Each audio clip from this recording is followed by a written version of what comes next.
एक महत्त्वाची घडामोड आपण बघूया. पुण्यातून 12 एनसीसी कॅडेट सायकल मोहिमेवरती निघालेत.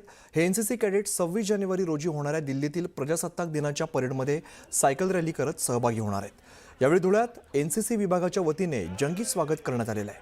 पेशवा बाजीराव यांच्या शौर्याची प्रेरणा घेऊन एनसीसीची ही सायकल मोहीम त्याचा ऐतिहासिक मार्गावरती सुमारे 1680 किलोमीटरचं अंतर पार करणार आहे. या सायकल मोहिमेमध्ये सहभागी 12 कॅडेट्समध्ये 6 मुलींचाही समावेश असून त्यांनी खडतर प्रशिक्षण पूर्ण केलेलं आहे.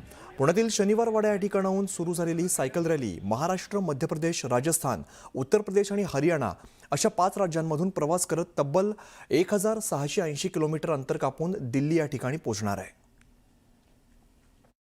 आम्ही पुणे ते दिल्ली जात आहे, जे की 1680 किलोमीटर आहे. आम्ही सेम रूटने जात आहे, जो 1737मध्ये बाजीराव पेशव्यांनी यूज केला होता.